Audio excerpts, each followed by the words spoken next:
Thank you. I apologize. I mean, people say to me, why are you nervous about this? You do a podcast. No, there's nothing like this. So, did you guys read first? Should I read first? Is that how this works? Read topics. Trivia questions are not readable, and cookbooks got lost in the mail.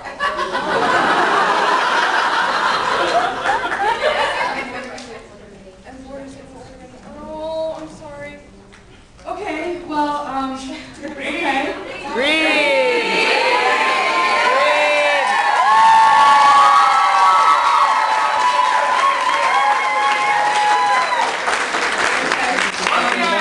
What? Okay. Well, this is not a real book. This is The Galley, and I got the cover in the mail as well. So what do? There's tape all over the inside. I wanted it to look like a real book. So, all right, I'm gonna stop stalling. Do it. This book is called Harriet History. It will be out on November 4th in the U.S. and the UK. It will also be published, I think, at the same time in Australia, and eventually there's going to be a German edition. I don't know. Updates like that are going to go on the website, which is harriethistory.com. I'm going to read you the opening chapter, which is only about 6 pages long, but I hope it gives you an idea of what is in the rest of the book, and if there's time, a little bit with Joe. J.K. Rowling, Joe, has written a foreword for this book. She's kind of been an amazing supporter. Okay. I'm not going to stall anymore. I'm very nervous. I'm very sorry. That's her foreword. I'm not going to read that.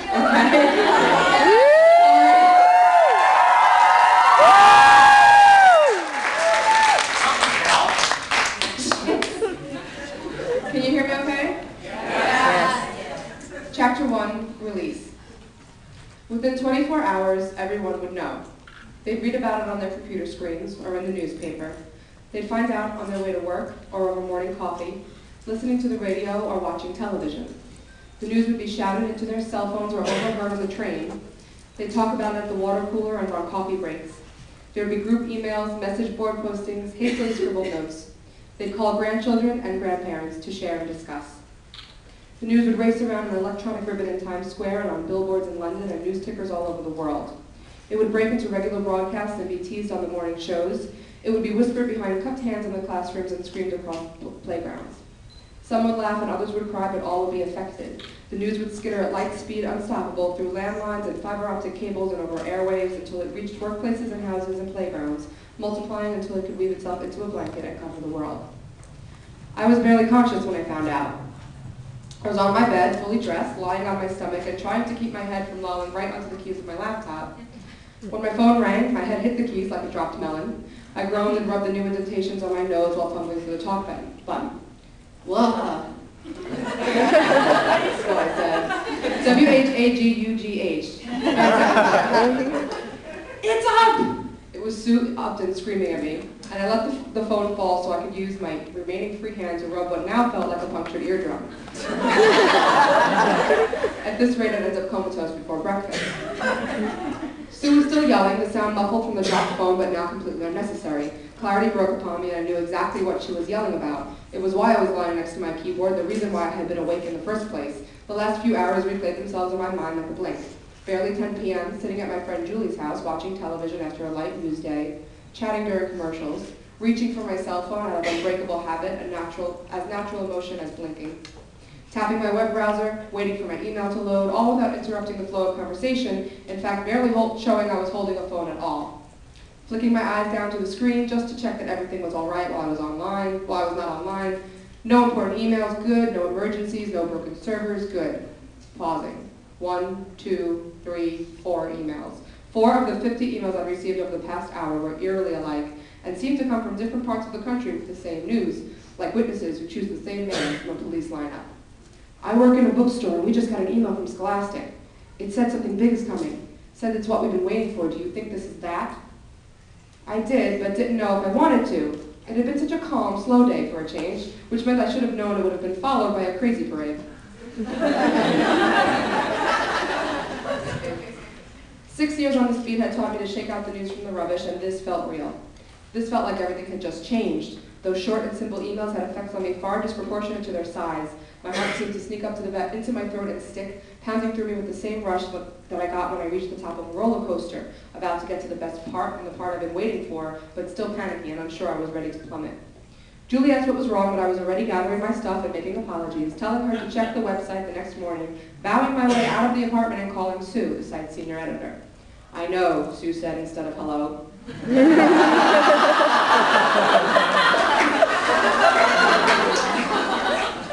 A clear thrill trembled under her words.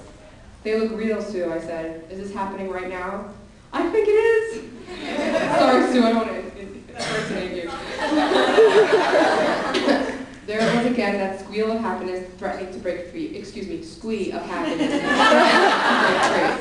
I denied myself my own flourish of giddiness, which was squirming around in my chest. No way. There was an announcement to be made in mere hours, and we'd be helping bring it to millions, and we were not ready, and there were things to do, and things we wanted to do, and lists of things we wanted to do, and all these things we had planned to do, and now I have to call John, and I told Sue, and DH, and Nick, and Alex, and Doris, and everyone, and make sure we're going to stay up tomorrow, and get a low bandwidth page ready, and get home, and a lot of things. Sue made a squeaking sound. She was going to burst.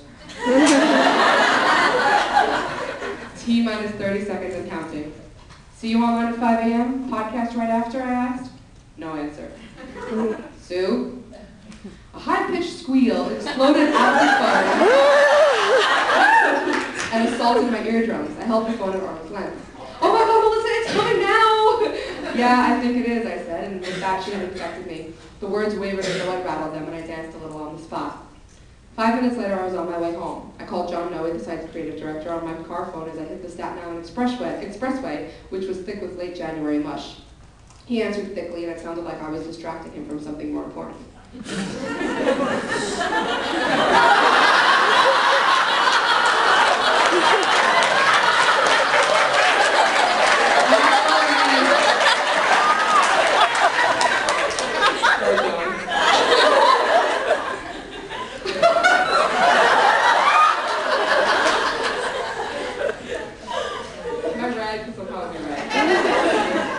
"So are you ready for this?" I asked, and I told him what I thought was about to happen.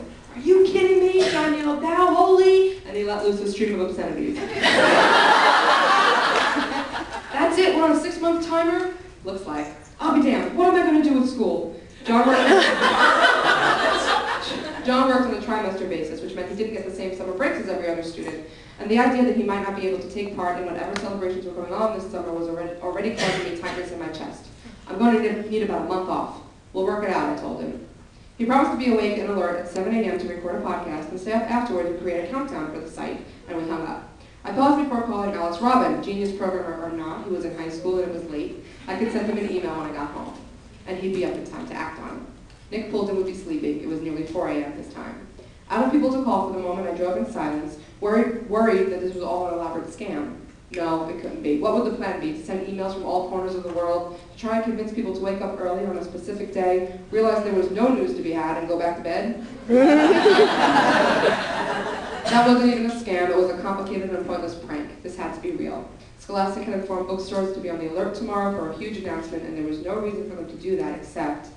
The phone rang, and I laughed upon seeing the caller ID. It was Paul DeGeorge. Was word spreading so fast inside this community that it had already gotten to the rock stars? "Yo, DeGeorge." "Yo, Anelli," he said, as always sounding slightly bemused. I waited for him to ask me if the rumors were true. "I've got news." "So do I." "I'm announcing the EP of the Month Club tomorrow."